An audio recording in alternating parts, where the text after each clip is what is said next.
Y compartimos pantalla. Buenas noches, chicos. Una vez más, bienvenidos otra vez al curso de Mecánica Técnica. En la clase de hoy vamos a ver la segunda parte de las magnitudes dinámicas derivadas, empezando por el estudio del momento cinético, momento angular o el momento de la cantidad de movimiento. Hasta el momento, valga la redundancia, lo que nosotros tenemos son dos ecuaciones cardinales de la dinámica que nos van a servir para la resolución de los problemas. La primera es la sumatoria de las fuerzas exteriores como la derivada del vector cantidad de movimiento respecto del tiempo, y la segunda en su expresión diferencial, el diferencial de trabajo de las fuerzas resultantes igual al diferencial de energía cinética. Si quisiéramos pensar en la expresión que terminamos utilizando, el trabajo que tenemos, el trabajo mecánico para llevar a un cuerpo desde una posición a otra, mediante el total de las fuerzas, será la variación de la energía cinética final menos la energía cinética en el estado inicial. Estas dos son dos de las tres ecuaciones cardinales de la dinámica o ecuaciones universales de la mecánica. Hoy pretendemos ver la tercera mediante el estudio del momento cinético. ¿Qué es el momento cinético? Es un equivalente de la cantidad de movimiento, pero para la rotación. Podemos pensar en un sistema de referencia, origen coordenado en coordenadas cartesianas, X, Y y Z, representativo solamente como para tener una idea de a qué hacemos mención. Puede ser cualquiera el sistema de referencia, pero bueno, lo colocamos ahí como nuestro centro de estudio, ¿no? Obviamente que aquí tenemos el origen del sistema de referencia y podemos tener también expresada la curva trayectoria por la que se está moviendo el cuerpo representado como punto material. Nuestro cuerpo se estará moviendo por aquí, es una posibilidad, con una coordenada R, con una masa M y obviamente desarrollando un vector velocidad tangente a la trayectoria, teniendo presente que el vector cantidad de movimiento puede expresarse como el producto de la masa por la velocidad. Bueno, el vector cantidad de movimiento estaría en la misma dirección, si así quisiéramos, ¿no? Así como el vector cantidad de movimiento define el estado de movimiento de traslación del cuerpo, el momento cinético define el estado de movimiento de rotación del cuerpo respecto a un centro de momento, que en este caso será el origen del sistema de referencia. La expresión representativa de momento cinético será, respecto al centro de momento, igual al momento de la cantidad de movimiento, en este caso R menos O vectorial Q.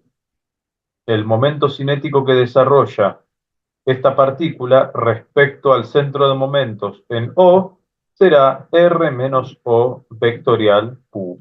Lo llamamos con la letra L sub 0, en algunos libros también lo suelen llamar con la letra H. Es lo que a vos te quede más cómodo. ¿Estamos bien? Perdón, una consulta. Sí, dale. Sí, LO entonces es el momento. Es el momento de la cantidad de movimiento, sí, sí, el momento Oh, cinético o momento oh, angular. perfecto, gracias. No, por favor. Fíjate que esta expresión nos dice lo necesario hasta ahí, pero también nosotros podemos derivarla y ver qué podemos obtener al respecto. Derivando esta expresión de momento cinético, podemos pensar en este caso en la derivada de un producto, derivada respecto del tiempo de R menos O vectorial Q más R menos O vectorialmente la derivada de Q respecto del tiempo, ¿no? Estamos en presencia de la derivada de un producto porque estos dos vectores pueden variar. A lo que nosotros también podríamos pensar que el origen de nuestro sistema de referencia, el que hemos tomado como centro de momento, puede ser o no móvil respecto de una referencia absoluta. Vamos a dejar abierto el escenario a que el centro de momento pueda tener velocidad, llegado el caso, si es que llega a tener. Entonces podríamos asignarle un vector a la velocidad del centro de momento. Es una cuestión simbólica, ¿sí? O sea, pensamos que puede llegar a tener velocidad en algunos casos respecto de una referencia absoluta. No lo sabemos, pero no deberíamos descartarlo así nomás. Ese escenario puede llegar a existir. ¿Y por qué decimos esto? Porque si nosotros desarrollamos la derivada del momento cinético, vamos a tener que aquí esta derivada entra adentro de esta diferencia.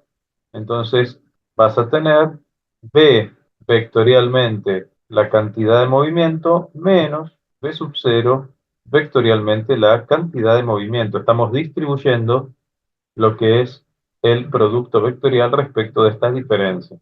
Más R menos O vectorialmente, fíjate que a la derivada de la cantidad de movimiento respecto del tiempo la podemos reemplazar por la resultante de las fuerzas exteriores, si quisiéramos, porque a este cuerpo de masa M se le está siendo aplicada una fuerza o una resultante de las fuerzas exteriores para que pueda moverse el punto material sobre esta curva trayectoria.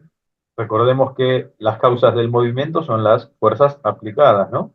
¿Estamos bien, chicos? ¿Alguna consulta? Por ahora todo claro. Excelente, gracias. Fíjate que este primer término desaparece porque la velocidad y la cantidad de movimiento son vectores paralelos, que este producto vectorial vale cero para nosotros. Y aquí hay que prestar atención porque estamos estudiando la influencia de la fuerza a una distancia respecto al centro de momentos. Entonces, ¿qué será el resultado de este producto vectorial? Es algo que venimos viendo hasta en la sopa en la materia anterior. Esto será el momento de las fuerzas exteriores resultante respecto al centro de momento. Entonces, esta equivalencia nos da lugar a pensar que la suma de momentos de las fuerzas exteriores respecto al centro de momento será igual a la derivada del momento cinético respecto al tiempo más la velocidad del centro de momentos vectorialmente la cantidad de movimiento. Y esta será entonces la tercera ecuación cardinal de la dinámica que nosotros tenemos que considerar. Con estas tres ecuaciones cardinales o universales, nosotros podríamos resolver cualquier problema de dinámica del punto material.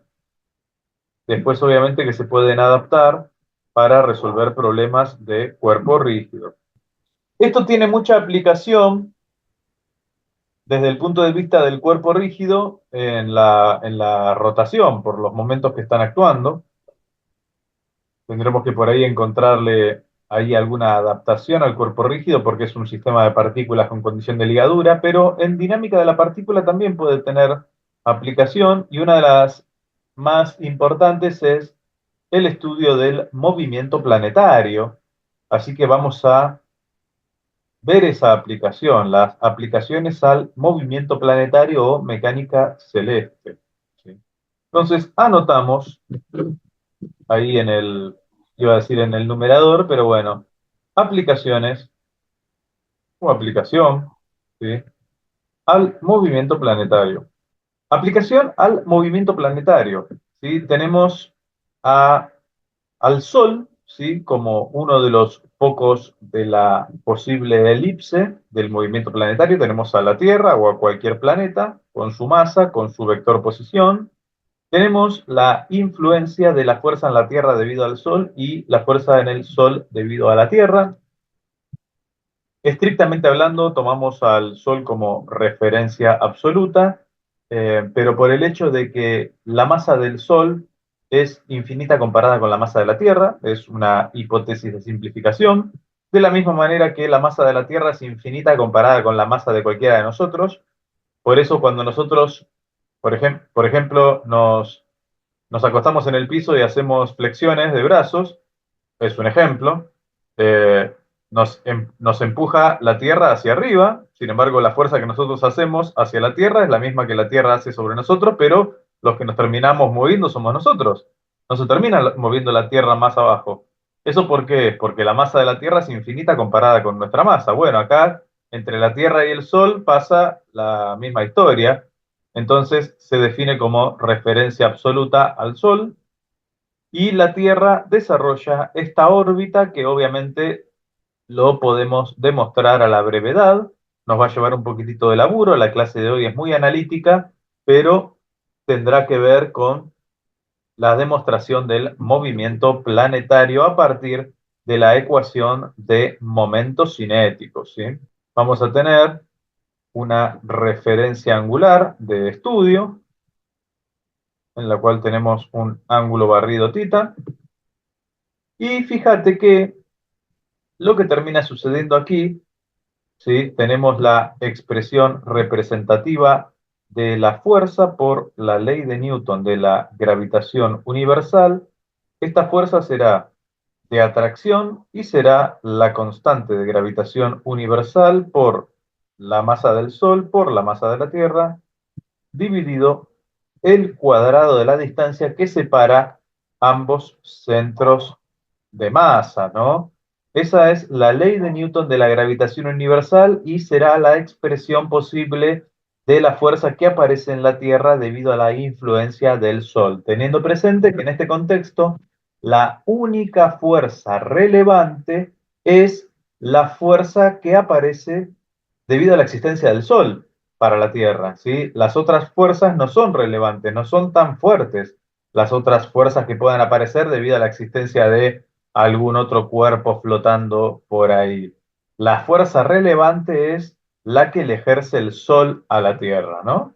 Así que por ley de Newton de la gravitación universal, la fuerza tiene esa expresión y fíjate la orientación que tiene. Tiene una orientación puramente radial, es decir, que si nosotros nos ponemos a pensar en la descomposición radial transversal de las coordenadas polares, la fuerza tiene dirección radial, en este caso sentido de atracción hacia adentro, hacia el polo, pero tiene dirección puramente radial. Obviamente que si quisiéramos pensar en la velocidad tiene obviamente direcciones radial y transversal, como podemos apreciar, ¿no? Pero la fuerza tiene solamente dirección radial. Eso nos va a dar la idea en algún momento de que la aceleración es un vector que también es puramente radial, ¿no? Todavía no nos vamos a meter con eso, pero si quisiéramos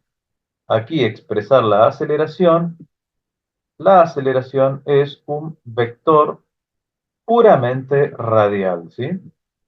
Eso por un lado. Y por otro lado también tenemos al vector posición, a r menos o, que también es un vector puramente radial, porque el r menos o es ρ según el versor radial.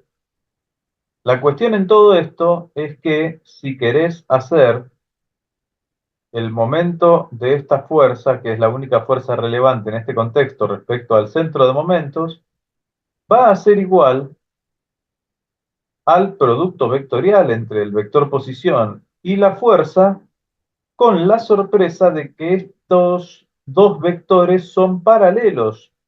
Entonces, esta fuerza de atracción no desarrolla momento.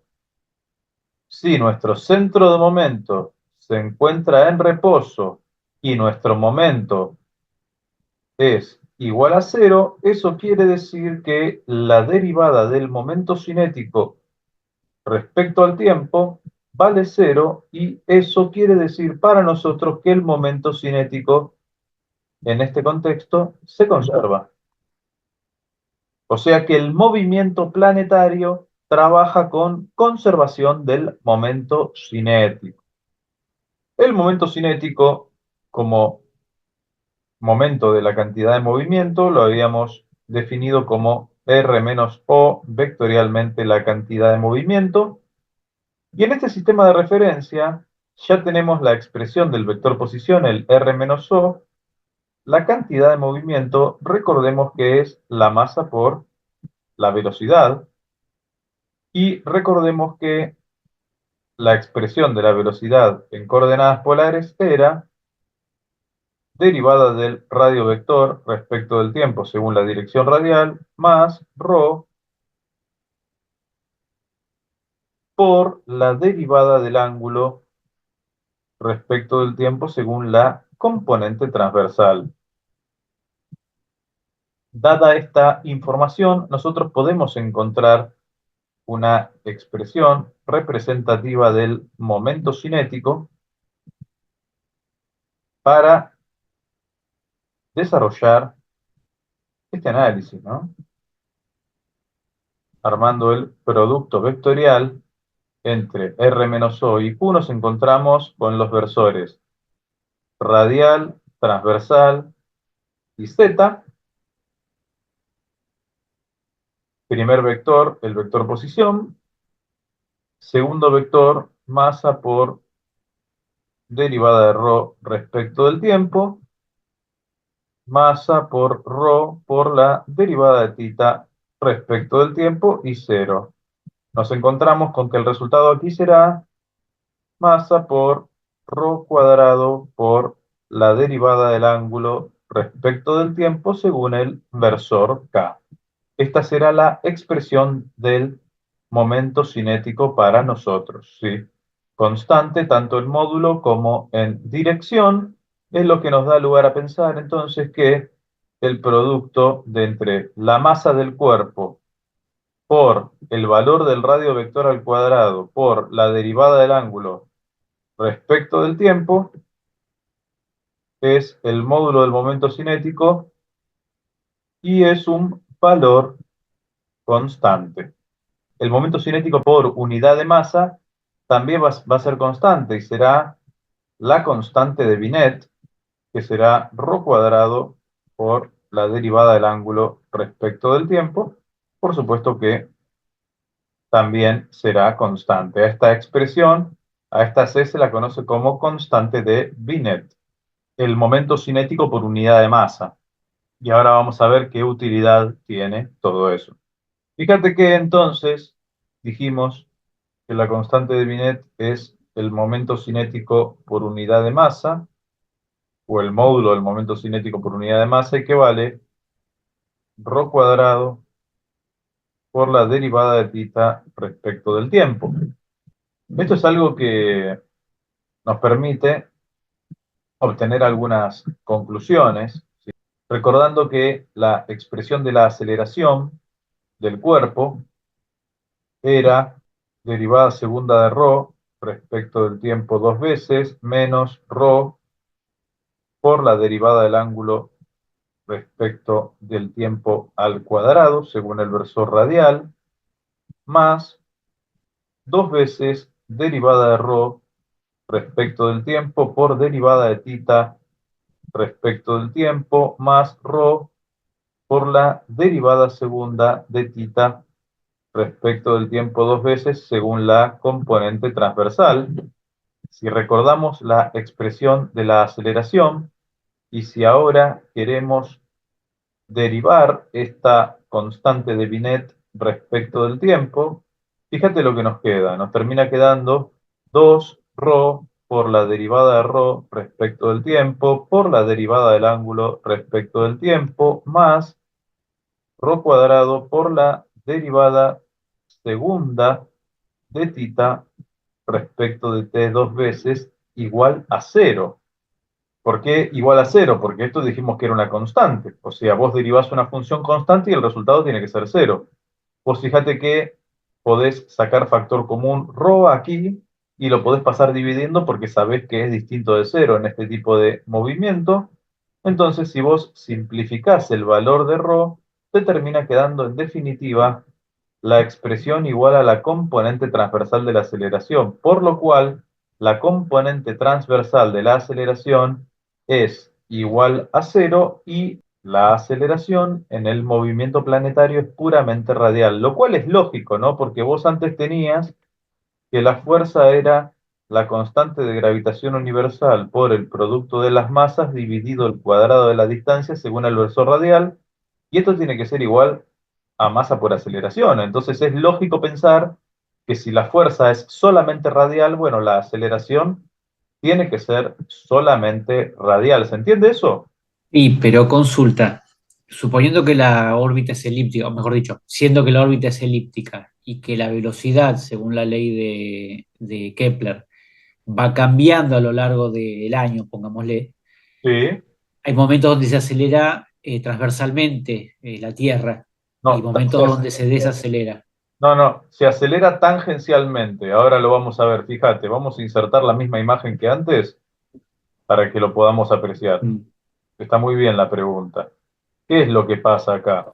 La aceleración apunta hacia dónde? Hacia el polo. Correcto, ¿Sí? La aceleración apunta hacia el polo. Lo que vos tenés, ¿sí? Obviamente, sobre el sistema está acelerado porque tenés un cambio de dirección. Lo que vos podés correcto, llegar a tener, ¿sí? Es la proyección ortogonal de la aceleración sobre la velocidad, que será la aceleración tangencial. ¿Sí? Esta será la aceleración tangencial, quiere decir que en este momento el planeta está acelerando, ¿sí? Porque proyecta, porque la proyección de aceleración sobre la velocidad es positiva. Entonces, en este momento el planeta está acelerando, ¿sí? Pero si vos agarrás al planeta acá, en este punto, ¿sí? La velocidad va a ser obviamente tangente a la trayectoria, respetando el sentido de circulación. Ahí con todos los errores la podemos hacer, pero la velocidad va a ser esta, pero la aceleración va a apuntar al Sol nuevamente. Si vos querés hacer, en este caso, la proyección de la aceleración sobre la velocidad, te va a dar en sentido contrario, ¿sí? Entonces, en este momento, el planeta está frenando, está correcto, reduciendo su valor de rapidez. ¿Por qué? Porque la aceleración tangencial es negativa en este caso. Entonces está frenando, ¿sí? Está acelerando y frenando. La aceleración siempre apunta hacia el sol. Eso ujú, hace que la velocidad eh, crezca o decrezca en función de cómo proyecta la aceleración sobre la velocidad. Pero la aceleración es puramente radial. Pues acordate que perfecto, tangencial y normal es distinto a radial transversal, ¿sí? Radial transversal es esto. Ahí. Esto es radial transversal. Está muy bien la pregunta igual, ¿sí? Pero tangencial es tangente a la trayectoria. Fíjate que transversal y tangencial es distinto. perfecto, ¿Sí? No, está muy bien. Entonces, la componente transversal de la aceleración vale cero siempre, pero por la definición de las características del movimiento. A esta fuerza, ¿sí? La fuerza que es puramente radial, también se la conoce, lo vas a ver en el libro de Byron Johnston, por ejemplo, como fuerza central. Es una fuerza que tiene la dirección puramente radial, en este caso sentido de atracción, ¿no? Pero bueno, esta fuerza central podría ser convergente o divergente. En este caso es convergente, porque es una fuerza de atracción, ¿sí? En caso de que sea una fuerza de repulsión, como cargas eléctricas del mismo signo, será una fuerza central divergente. Entonces, la cuestión es que la aceleración es puramente radial. Y uno a todo esto dice, ¿por qué esta constante, que es el momento cinético por unidad de masa, se llamará constante de Binet? Bueno, el momento cinético era constante por la conservación de momento cinético, dividido la masa es otra constante, pero ¿por qué le puso, por qué tiene este nombre, no? Bueno, porque evidentemente este muchacho Binet algún estudio relacionado a esto habrá hecho. Lo que propone Binet es una nueva alternativa para expresar a la aceleración que es puramente radial, independizándose del tiempo, de alguna manera obteniendo fácilmente la ecuación de la trayectoria a través de la ecuación diferencial que termina quedando, ¿no? Fíjate, tiene que independizarse del tiempo, entonces tiene que a las expresiones menos ρ por la derivada de tita respecto del tiempo al cuadrado y derivada segunda de ρ respecto de t dos veces, tiene que expresarlas de tal manera que no aparezca el tiempo en la ecuación. Fíjate, la primera es fácil, porque en la primera, ¿qué dice? Dice, mira, derivada de tita respecto del tiempo es mi constante sobre ρ al cuadrado, si despejas de acá arriba. Entonces esto será menos ρ por mi constante de Binet sobre ρ al cuadrado. Obviamente que todo eso tiene que estar al cuadrado, porque acá está al cuadrado, ¿no? Entonces dice que acá esto lo puedes expresar como menos mi constante al cuadrado dividido ρ al cubo. Entonces yo acá eliminé al tiempo de la ecuación. Obviamente el tiempo sigue pasando, solamente que yo no lo veo en la ecuación, ¿no? Pero ahí eliminó el tiempo. Entonces ahora dice, bueno, elimínalo, si sos tan vivo, ahora eliminalo de acá, ¿no? De esta derivada segunda de error respecto del tiempo dos veces. Y acá es donde hay que elaborar un poquitito más. Fíjate, nosotros a esto lo podemos expresar como la derivada respecto del tiempo de la derivada de ρ respecto del tiempo, ¿es correcto? Estamos derivando dos veces, entonces será la derivada Sí, primera de la derivada primera. Y acá podemos multiplicar por 1, en este caso 1 va a ser el producto de diferencial de tita sobre diferencial de tita. De manera tal que nosotros podemos cruzar esta información y te quedará derivada respecto del tiempo de derivada de ρ respecto de tita por la derivada de tita respecto del tiempo. Estás cruzando los diferenciales. Y al cruzar los diferenciales, fíjate, derivada de tita respecto del tiempo es la constante de Binet sobre ρ al cuadrado. Esta constante de Binet puede salir afuera. ¿Y cómo te queda esto? 1 sobre ρ al cuadrado por derivada de ρ respecto de tita. ¿Está bien? Acá uno de los puntos más difíciles que obviamente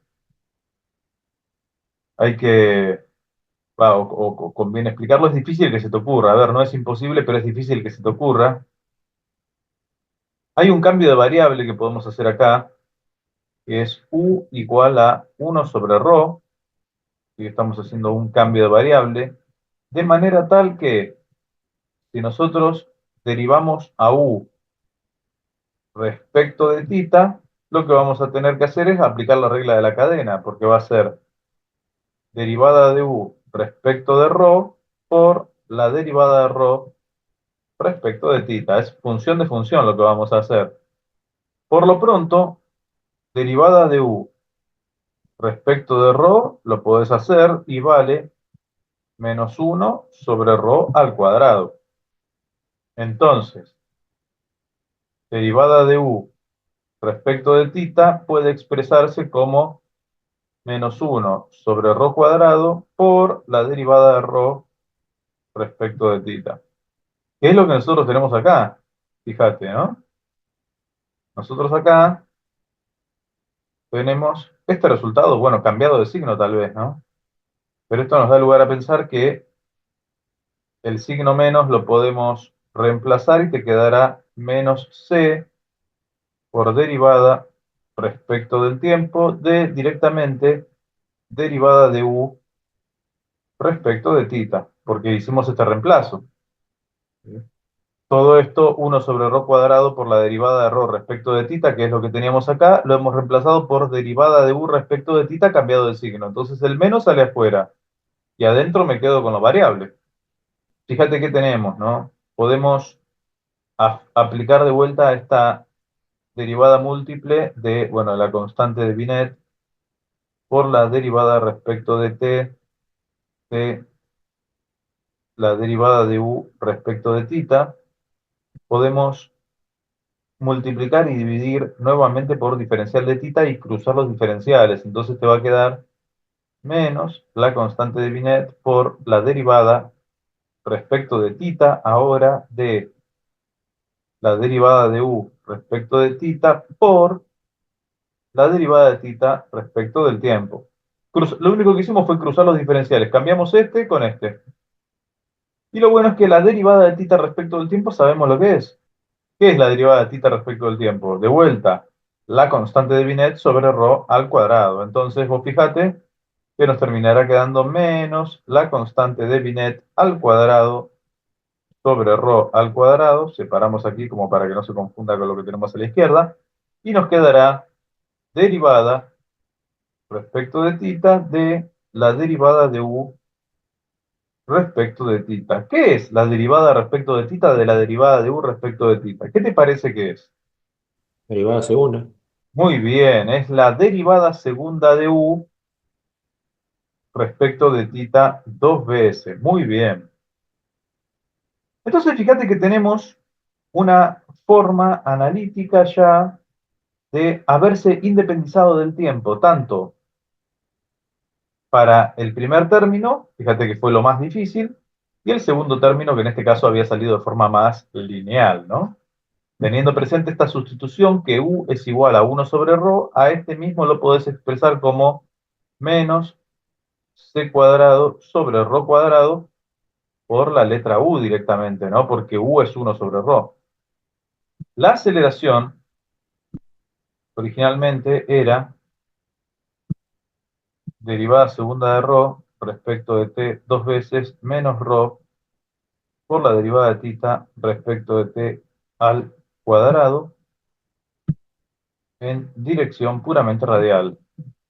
Según el reemplazo que hicimos por la fórmula de Binet, ahora podemos expresarla como menos constante de Binet al cuadrado sobre ρ al cuadrado por la derivada segunda de u respecto de θ dos veces más u según el versor radial, con u igual a 1 sobre ρ. Esta es la fórmula de Binet para la aceleración, cuando la aceleración es puramente radial, ¿no?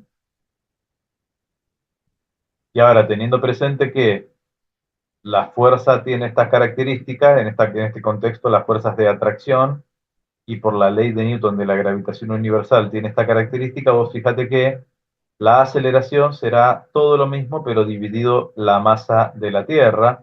Entonces también será válido pensar que la aceleración vale menos g por m sobre ρ cuadrado, según el versor radial.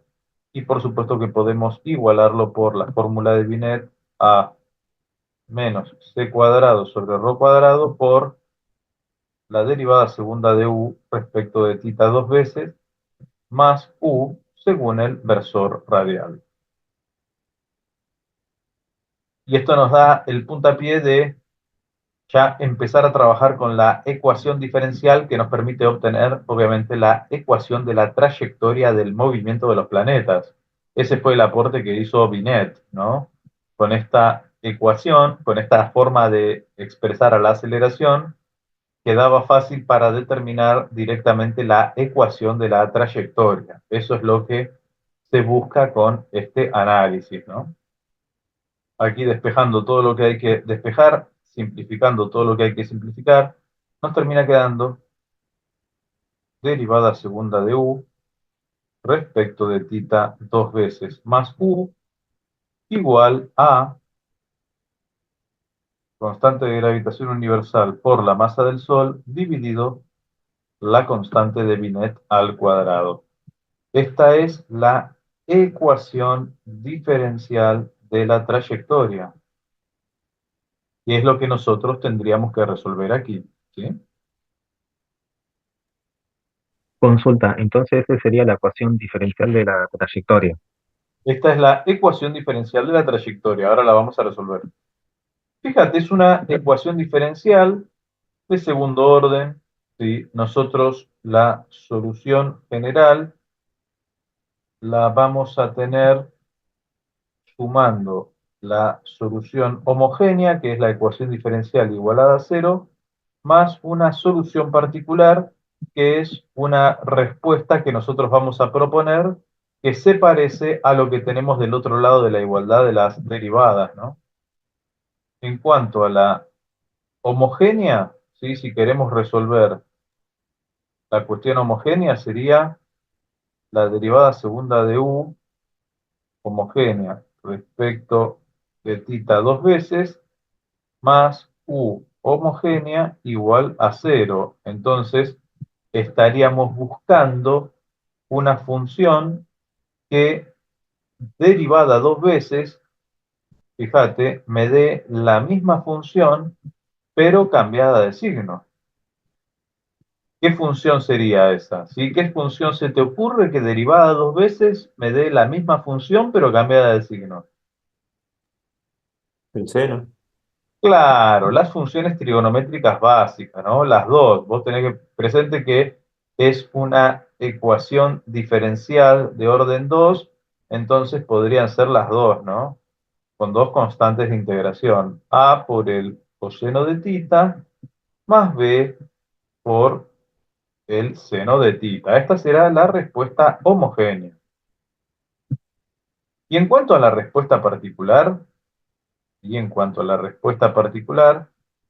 lo que se propone es una función que represente las características de la función que vos tenés aquí del otro lado de la igualdad. En este caso, como todo esto es constante, yo puedo proponer una constante, y si yo digo que esto es solución, entonces la ecuación diferencial con esa solución debería satisfacer. Por eso lo podemos reemplazar aquí. Y fíjate que al ser una constante, la derivada segunda de u respecto de tita dos veces es igual a cero, por lo que la solución particular termina siendo g por m sobre c cuadrado. O sea que d termina siendo g por m sobre c al cuadrado. Entonces, dado el valor de la respuesta homogénea y de la respuesta particular, la solución general, ¿sí?, es la suma de las dos. Entonces u es igual a g por m sobre c al cuadrado más a por el coseno de tita más b por el seno de tita. Y esta será la solución general de la ecuación diferencial de la trayectoria. Por supuesto que esto está en forma expandida, nosotros lo podemos expresar de forma compacta, de manera que esto quede como r por el coseno de tita menos psi, entendiendo que r será la composición pitagórica entre a y b, y que la tangente de psi será en todo momento la relación entre b y a, ¿no? O sea, si vos haces eso, podés tranquilamente pasar de la forma expandida a la forma compacta, ¿no? Y nos va a quedar un poquitito mejor esta expresión. Esto quiere decir que u lo podés expresar como g por m sobre c al cuadrado más r por el coseno de tita menos psi. Una única duda, sí vendría a ser entonces Sí, es la arco tangente de b sobre a. Es el ángulo de fase de representar a las dos funciones trigonométricas como una sola. Ese ángulo representa, después vamos a ver, la rotación de la cónica, la diagonalización de la cónica. Ahora vamos a hablar de eso. ok. Bien, entonces, vamos a borrar aquí. Entonces, fíjate que esto es, bueno, la expresión final para nosotros. Antes que nada, vamos a sacar factor común, g por m sobre c al cuadrado. Esto te va a quedar como 1 más r dividido g por m sobre c al cuadrado por el coseno de tita menos psi. Y recordando que u es 1 sobre ρ, aquí podemos obtener la ecuación de ρ en función de θ, que es lo que originalmente estábamos buscando. Es la ecuación de la trayectoria para el cuerpo sometido a este tipo de aceleración, ¿no? Fíjate que será entonces, en el numerador quedará c al cuadrado sobre g por m, y en el denominador quedará toda esta expresión que vamos a llamar 1 más, a esto lo llamaremos como una nueva constante que será la letra epsilon por el coseno del ángulo θ menos psi. Esta es la solución, la ecuación de la trayectoria para el movimiento planetario.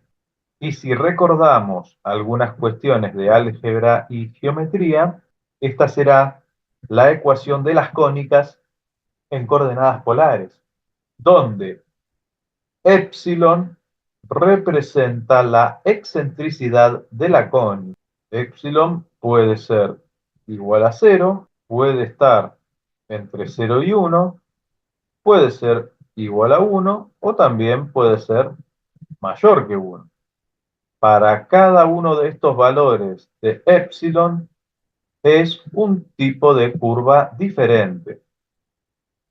Para cuando la excentricidad vale 0, fíjate que ρ es constante, termina siendo una circunferencia. Para cuando epsilon se encuentra entre 0 y 1, termina siendo una elipse. Para cuando epsilon es igual a 1, termina siendo una parábola. Y para cuando epsilon es mayor que 1, termina siendo una hipérbola. Sí representa la rotación de la cónica. O sea, vos por ahí, suponete que es una parábola. Vos la parábola la podés tener acostada o la podés tener inclinada a 45 grados. Eso depende del ángulo de Celsius. ¿Ok? Con la hipérbola lo mismo, con la elipse lo mismo. Representa la rotación de la cónica. Vos a la parábola podés tenerla así, así. Si es 90 grados la vas a tener así. Si es 0 grados la tendrás de esta manera. Y si es un ángulo distinto, entre 0 y 90 la tendrás inclinada de esa manera. Eso es lo que representa el ángulo psi. Y la excentricidad, bueno, el tipo de curva al que corresponde, como hemos dicho. Fíjate que por cuestiones matemáticas, las soluciones aquí podrían ser estas 4.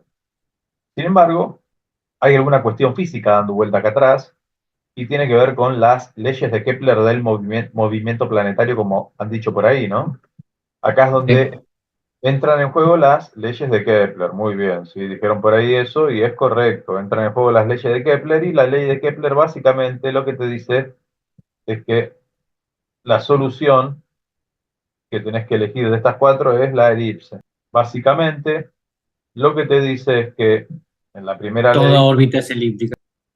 todo claro, los planetas se mueven en órbitas elípticas alrededor del Sol y el Sol se encuentra en uno de los focos de la elipse. Esta es la primera ley de Kepler. Los planetas se mueven en órbitas elípticas alrededor del Sol, siendo el Sol uno de los focos de la elipse. Entonces ahí tenemos la primera ley de Kepler del movimiento planetario. Para demostrar la segunda, primero vamos a hablar de algo al respecto. Pensemos en una función o una parte de proyección elíptica y en función de x. Si quisiéramos pensar en dibujar una elipse por aquí, tendríamos, bueno, una parte de la elipse sería esto, ¿no? Bueno, ahí me pasé con el de abajo, pero sería esto. Si nosotros quisiéramos calcular el área bajo la curva, la herramienta la tenemos. Es una herramienta que hemos aprendido en análisis matemático, que será la integral entre x0 y x final de y por diferencial de x. Ahora, si nosotros tenemos la misma curva, pero queremos hacer el análisis en coordenadas polares, bueno, la relación puede cambiar un poco, ¿no? Si vos querés hacer este mismo análisis, pero en coordenadas polares, bueno, lo que vas a tener será un barrido angular y un desplazamiento posible de radio vector, llegado el caso, fíjate, en lugar de tener un rectángulo para aplicar los diferenciales, lo que tenés es una especie de trapecio circular. Así acá tenés el diferencial de θ, aquí tendrás el diferencial de ρ, y aquí tendrás, obviamente, en la longitud del arco ρ por diferencial de θ. Si queremos calcular el área bajo este contexto, vamos a tener el diferencial de área como ρ por diferencial de ρ por diferencial de θ, teniendo presente que pueden variar los dos, ¿no? Puede variar el incremento angular y el incremento de lo que es el radio vector en el trapecio circular. En general, bueno, el área será la integral doble de este ρ por diferencial de ρ por diferencial de θ. Te decía que en general ρ suele depender de θ, así que lo que primero hacemos es resolver la integral de ρ, y esto te termina quedando integral entre ángulo inicial y ángulo final de 1/2 de ρ cuadrado por diferencial de θ. Y esta es la expresión del área en coordenadas polares. Es la forma de obtener el área con las coordenadas polares. Cuando vos tenés ρ en función de θ, la forma correcta de obtener el área es con esta función, ¿sí? Pero suponete que nosotros no queremos obtener el área. Nosotros a esa integral la pasamos del otro lado como diferencial. Entonces, lo que vamos a tener es diferencial de A igual a 1/2 de ρ cuadrado por diferencial de θ. Si a esto nosotros multiplicamos por 1 sobre diferencial de t ambos miembros, fíjate que lo que tenemos es la derivada del área respecto del tiempo, y a esto nosotros lo vamos a llamar con la letra S exótica, y será la llamada velocidad areolar, que representa el área barrida en la unidad de tiempo. ¿Por qué hicimos toda esta vuelta? Porque nosotros recordamos que ρ cuadrado por la derivada de θ respecto del tiempo es la constante de Binet, que es a su vez el momento cinético por unidad de masa. Entonces, ¿qué dice la segunda ley de Kepler? Que si el momento cinético es constante, la velocidad areolar es constante. Entonces, los planetas, cuando se mueven, barren áreas iguales en tiempos iguales. Y esto lo podemos visualizar en este mismo gráfico de esta manera. Lo ideal es hacer otro gráfico, ¿no? Pero bueno, acá vamos a hacerlo así porque no me alcanza el pizarrón. Fíjate, vamos a pensar, ¿qué es esto de barre áreas iguales en tiempos iguales? Es el área que barre el radio vector desde el Sol hasta el planeta en dos posiciones, ponele, ¿no? Suponete estas posiciones, ¿sí? Esto estaría representando la posición 1 y esto sería la posición 2. Obviamente que acá tendremos ρ sub 1 y ρ sub 2. Aquí esto encierra un área, si este es el origen. Y en otros dos instantes cualesquiera, ponete por acá, pueden ser vistos como 3 y 4, ¿sí? Por acá, estas dos posiciones cualesquiera. Obviamente que acá también el radio vector, a medida que se va moviendo, va encerrando un área. ¿Qué es lo que dice la segunda ley de Kepler al respecto? Que, vamos a expresar que también corresponde a la segunda ley de Kepler, que si el tiempo para ir de 1 hacia 2, o sea, el tiempo en el que el planeta va desde la posición 1 a la posición 2, es igual al tiempo en el que el planeta va desde la posición 3 a la posición 4, entonces el área encerrada entre 1, 0 y 2 es igual al área encerrada entre 3, 0 y 4. Es decir, el planeta barre áreas iguales en tiempos iguales. porque la velocidad areolar es constante. Eso es lo que dice la segunda ley de Kepler. Los planetas, el radio vector que une al Sol con cada uno de los planetas, barre áreas iguales en tiempos iguales. Nosotros vamos ahora, para demostrar la tercera ley, vamos a pensar en la definición de la elipse, ¿no? Acá tenemos los dos focos de la elipse. Por definición, la elipse es... ¿Alguien recuerda la definición? No está ni bien ni mal, ¿eh? Solamente si te acordás. ¿La definición de qué, profe? De la elipse. ¿Qué es una elipse? Las distancias con respecto a dos puntos cualquiera de la elipse son las mismas a los focos. Claro, O va por ahí, va por ahí. Es el lugar geométrico en el plano en donde la suma de las distancias desde los focos a un punto cualquiera, en este caso, fíjate, ρ más ρ sub 1, es constante y es dos veces la longitud del semieje mayor. Eso sería la definición de la elipse. Es el lugar geométrico en donde la suma de las distancias desde cualquier punto a los focos es constante y es dos veces la longitud del semieje mayor. Básicamente sería esa la definición de la elipse. Va a haber formalidad más, formalidad menos, pero esa sería la definición, ¿sí? Y bueno, y a partir de acá nosotros podemos hacer algún análisis. Vamos a tratar de deducir la ecuación de la elipse por cuestiones geométricas, ¿no? Nosotros podemos pensar que acá hay alguna proyección, ¿sí? De este punto, ¿sí? Lo hemos exagerado al punto, pero para poder entender aquí cuál es la proyección, si nosotros proyectamos, tenemos un triángulo rectángulo aquí, ¿no? Podemos encontrar algunas equivalencias de interés. Por un lado hay una equivalencia vertical. Vos la altura la podés calcular de los dos, ¿no? Podría ser ρ sub 1 por el seno de θ 1 igual a ρ directamente por el seno del ángulo θ. Estamos hablando de esta altura. Y por otro lado, tenés la componente horizontal. Vos en la componente horizontal podés decir, ah, bueno, mira, ρ sub 1 por el coseno de θ, Perdóname, Jorge, ¿alfa qué representa? la longitud del semieje mayor. Acá está. Esto sería esta distancia desde el centro hacia el punto mayor, hacia el punto de máxima en la horizontal. Ese es el semieje mayor. Y beta es el semieje menor. ¿Está bien? Sí, sí, sí. Excelente. Entonces, ρ sub 1 por el coseno de θ 1, fíjate que sería todo este segmento rojo, a lo que nosotros podemos expresarlo como ρ por el coseno de θ más dos veces esta distancia, y esta distancia es, bueno, alfa afectada por la excentricidad de la elipse.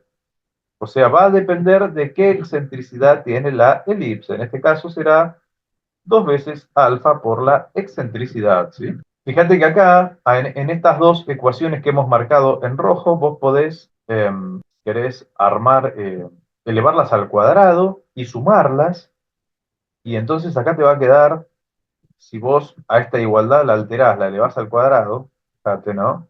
Será, bueno, h cuadrado, esto será todo al cuadrado, y acá todo al cuadrado, y esto también, obviamente en consecuencia esto también. Fíjate lo que te termina quedando, ¿no? De este lado te termina quedando ρ sub 1 al cuadrado, porque te queda seno cuadrado de θ 1 más coseno cuadrado de θ 1, listo. Los θ 1 que a vos no te interesan, los sacaste, los eliminaste ya.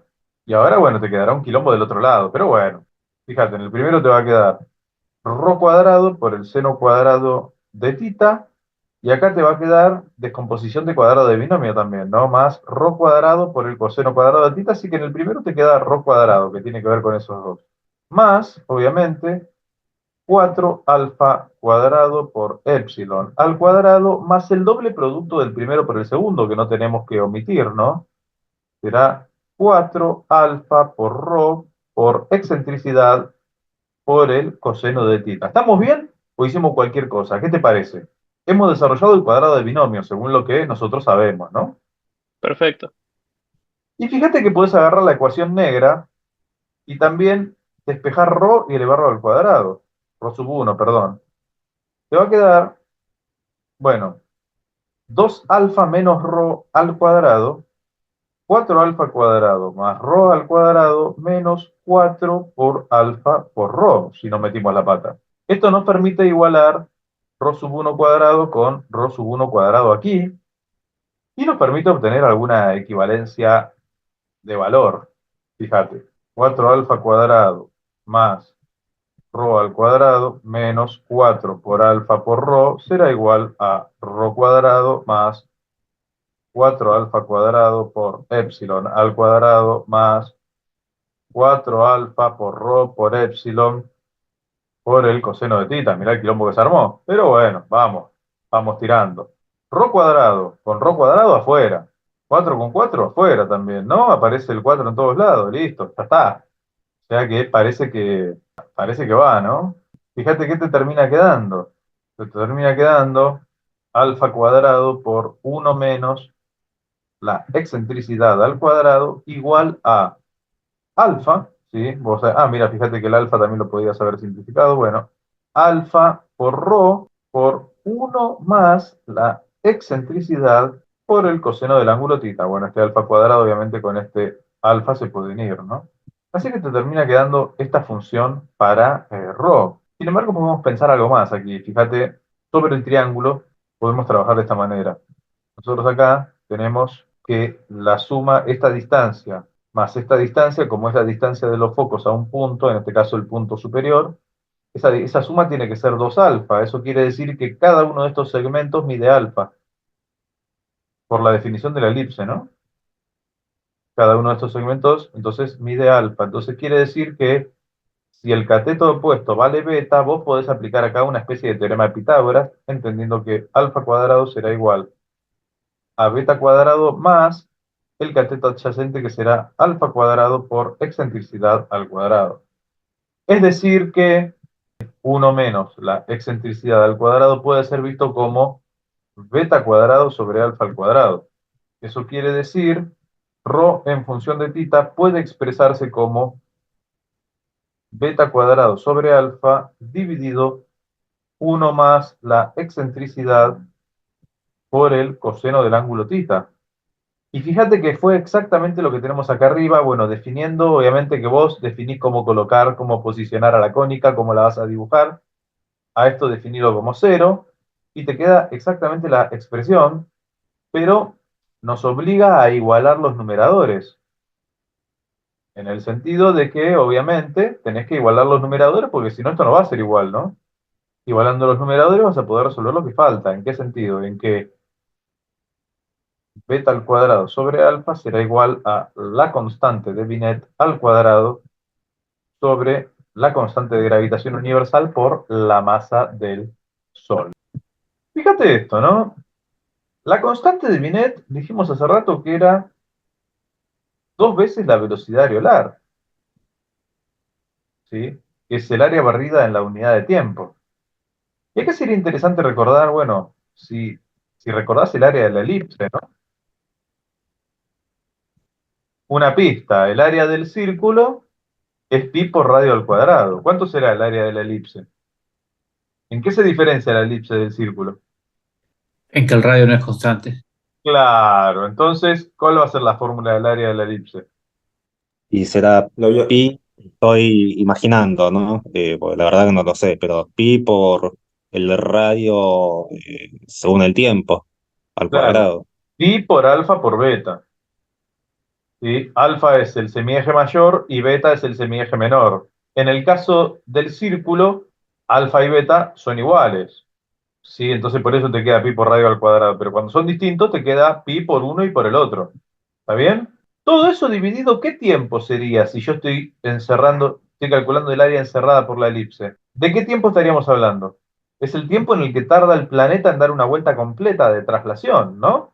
Serían 365 días, pero lo que importa es que es el periodo. Vos esto lo podés reemplazar acá. La constante de Binet podés reemplazarla como 4 pi cuadrado, alfa cuadrado, beta cuadrado, sobre obviamente g por m por t cuadrado. Y si vos agarrás el primer miembro en esta triple igualdad con el tercero, te va a quedar una relación bastante interesante. Bueno, beta con beta se va y te va a quedar que usar, bueno, uso letra negra aquí, voy a borrar un poco. Fíjate, te va a quedar que el cuadrado del período es igual a 4pi cuadrado sobre constante de gravitación universal por la masa del Sol por alfa al cubo. Y esta es la tercera ley de Kepler, que establece una proporcionalidad entre el cuadrado del período y el cubo de la distancia al semieje mayor en el movimiento planetario. Esta será la tercera ley de Kepler, la que nos faltaba, ¿no?